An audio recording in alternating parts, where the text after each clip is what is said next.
Hello everyone, welcome to all of you. मैं सुनील आपके अपने चैनल SKGS क्लासेस में एक बार पुनः सभी साथियों का तहे दिल से हार्दिक स्वागत करता हूं। साथियों, SSC GD कांस्टेबल के प्रैक्टिस सेट को कंटिन्यू रखते हुए आज हम प्रैक्टिस सेट 2 डिस्कस करेंगे। वीडियो अच्छी लगे तो प्लीज़ वीडियो को लाइक एवं अपने दोस्तों को शेयर करना ना भूलें। और हाँ, अगर चैनल पर नए हैं तो प्लीज़ चैनल को सब्सक्राइब कर लें और बेल आइकन भी प्रेस कर दें ताकि हमारे द्वारा अपलोड किए गए सभी इम्पोर्टेंट्स वीडियो की नोटिफिकेशन आप तक पहुंच चुके। आइए साथियों, बिना समय गंवाए शुरू करते हैं आज की क्लास।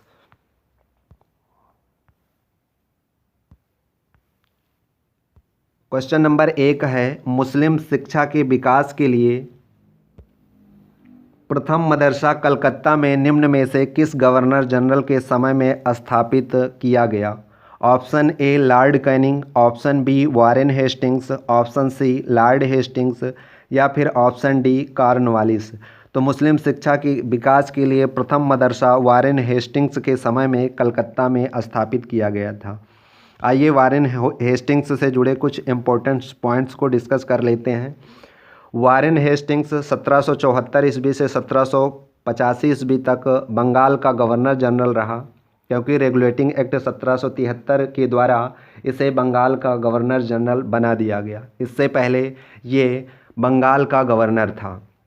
वारेन हेस्टिंग्स ने 1781 में कलकत्ता में मुस्लिम शिक्षा के विकास के लिए प्रथम मदरसा स्थापित किया था। इसी के समय में 1780 ईस्वी में भारत का पहला समाचार पत्र द बंगाल गजट का प्रकाशन जेम्स हिक्की ने किया था। इसी के समय में रेगुलेटिंग एक्ट के तहत 1774 ईस्वी में कलकत्ता में एक उच्च न्यायालय की स्थापना की गई, जिसके प्रथम मुख्य न्यायाधीश एलिजा इम्पे थे। वारेन हेस्टिंग्स के समय में बोर्ड ऑफ रेवेन्यू की स्थापना हुई। पिट्स इंडिया एक्ट 1784 भारत आया और वारेन हेस्टिंग्स जब कार्यकाल समाप्त करके 1785 में इंग्लैंड पहुंचा तो इस पर महाभियोग चलाया गया। आइए बढ़ते हैं आज के अगले प्रश्न पर। क्वेश्चन नंबर 2 है, भारतीय प्रेस का मुक्तिदाता किसे कहा जाता है? Option A Lord Ellenborough, option B Lord Lytton, option C Charles Metcalfe या फिर ऑप्शन डी लॉर्ड डफरिन। तो भारतीय प्रेस का मुक्तिदाता चार्ल्स मेटकॉफ को कहा जाता है।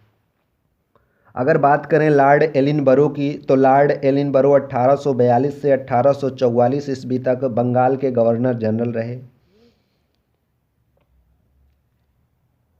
और इनके समय में दास प्रथा की समाप्ति हुई। बात करें लॉर्ड लिटन की, तो लॉर्ड लिटन का कार्यकाल 1876 से 1880 ईस्वी तक रहा और 1878 ईस्वी में लॉर्ड लिटन के समय में वर्नाक्युलर प्रेस एक्ट पारित किया गया, जिसके द्वारा भारतीय समाचार पत्रों पर पूर्णतः प्रतिबंध लगा दिया गया। बात करें लॉर्ड डफरिन की, तो लॉर्ड डफरिन के समय में 1885 ईस्वी 28 दिसंबर 1885 ईस्वी को भारतीय राष्ट्रीय कांग्रेस की स्थापना की गई, जिसके पहले अध्यक्ष व्योमेश चंद्र बनर्जी थे। आइए बढ़ते हैं आज के अगले क्वेश्चन पर। क्वेश्चन नंबर 3 है, नौजवान सभा की स्थापना 1926 में किसने किया था? Option A Swami Dayanand Saraswati, option B Motilal Nehru तथा CR Das, option C Shri Varindra Ghosh या फिर ऑप्शन डी भगत सिंह तथा यशपाल। तो नौजवान सभा की स्थापना 1926 में भगत सिंह तथा यशपाल ने किया था। स्वामी दयानंद सरस्वती ने 1875 में आर्य समाज की स्थापना किया था। वहीं मोतीलाल नेहरू तथा CR दास ने 1923 में स्वराज पार्टी की स्थापना किए थे और श्री वारिंद्र घोष ने अनुशीलन समिति की स्थापना 1907 में किए थे। इस प्रकार इस प्रश्न का जो सही उत्तर होगा वो भगत सिंह तथा यशपाल होगा। आइए बढ़ते हैं आज के अगले क्वेश्चन पर। क्वेश्चन नंबर 4 है, हमने घुटने टेक कर रोटी मांगी थी किंतु उत्तर में हमें पत्थर मिला। उपर्युक्त कथन किसका है? ऑप्शन ए महात्मा गांधी का, ऑप्शन बी रविंद्रनाथ टैगोर का, ऑप्शन सी लाला लाजपत राय का या फिर ऑप्शन डी भगत सिंह का। तो ये कथन महात्मा गांधी का है। रविंद्रनाथ टैगोर जनगण मन अधिनायक जय है। वहीं लाला लाजपत राय की बात करें तो साइमन कमीशन के विरोध में जब इनके ऊपर लाठीचार्ज हो रहा था तो इन्होंने कहा था, मेरे शरीर पर पड़ी एक एक लाठी ब्रिटिश साम्राज्य के कफन में कील साबित होगी। वहीं भगत सिंह का प्रसिद्ध नारा है, क्रांति की तलवार में धार विचारों में पत्थर रगड़ने से आती है। तो इस प्रकार इस प्रश्न का जो सही उत्तर होगा वो होगा ऑप्शन ए महात्मा गांधी।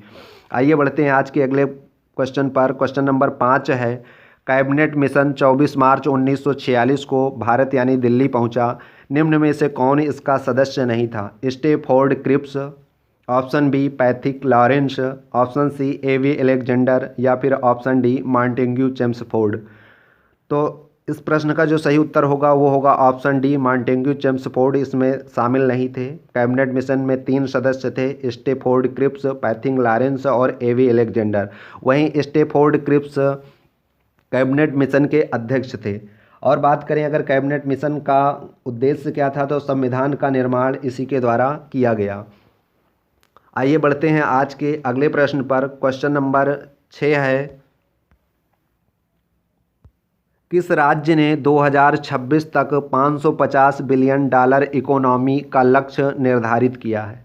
किस राज्य ने 2026 तक $550 बिलियन की इकोनॉमी का लक्ष्य निर्धारित किया है? Option A Jharkhand, option B Orissa, option C Madhya Pradesh या फिर ऑप्शन डी राजस्थान। तो मध्य प्रदेश सरकार ने 2026 तक $550 बिलियन की इकोनॉमी का लक्ष्य निर्धारित किया है। इस प्रकार इस प्रश्न का सही उत्तर होगा ऑप्शन सी मध्य प्रदेश। आइए बढ़ते हैं क्वेश्चन नंबर 7 पर। नवीनतम पुस्तक विनिंग द इनर बैटल किस क्रिकेटर ने लिखी है? Option A Kane Williamson, option B AB de Villiers, option C MS Dhoni या फिर ऑप्शन डी शेन वॉटसन। तो नवीनतम पुस्तक winning the inner battle Shane Watson ने लिखी है। ये ऑस्ट्रेलिया के गेंदबाज हैं और संन्यास ले चुके हैं। आइए बढ़ते हैं आज के अगले क्वेश्चन पर। क्वेश्चन नंबर 7 है, पेरिस मास्टर्स 2022 में पुरुषों का डबल खिताब किसने जीता है? ऑप्शन ए नोवाक जोकोविच और राफेल नडाल ने, ऑप्शन बी नोवाक जोकोविच और नील स्कूपस्की ने या फिर ऑप्शन सी वेस्ली कुलहॉफ और नील स्कूपस्की ने या फिर ऑप्शन डी होल्गर रूम और नोवाक जोकोविच ने। तो इस प्रश्न का सही उत्तर होगा ऑप्शन सी वेस्ली कुलहॉफ और नील स्कूपस्की ने। माफ़ कीजिएगा साथियों। बढ़ते हैं आज के अगले प्रश्न पर। क्वेश्चन नंबर 9 है, किसके पायरोमीटर किसके मापन में प्रयोग किया जाता है? ऑप्शन ए वायुमंडलीय दाब के, ऑप्शन बी आर्द्रता के, ऑप्शन सी उच्च ताप के या फिर ऑप्शन डी गैसों के दाब के।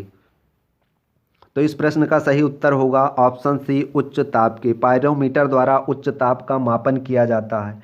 वहीं अगर वायुमंडलीय दाब की बात की जाए तो ये बैरोमीटर के द्वारा किया जाता है और आर्द्रता का मापन हाइग्रोमीटर द्वारा किया जाता है। आइए बढ़ते हैं आज के अगले प्रश्न पर। क्वेश्चन नंबर 10 है, नेलांग घाटी किस राज्य में स्थित है? Option A Ladakh, option B Uttarakhand, option C Sikkim या फिर ऑप्शन डी नागालैंड।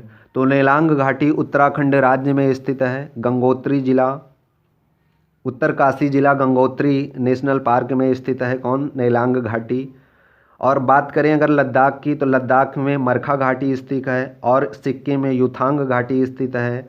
और नागालैंड की अगर बात करें हम, तो नागालैंड हमारा पूर्वी राज्य है। आज की क्लास में साथियों इतना ही। मिलते हैं अगली क्लास में। बाय बाय, टेक केयर, जय हिंद।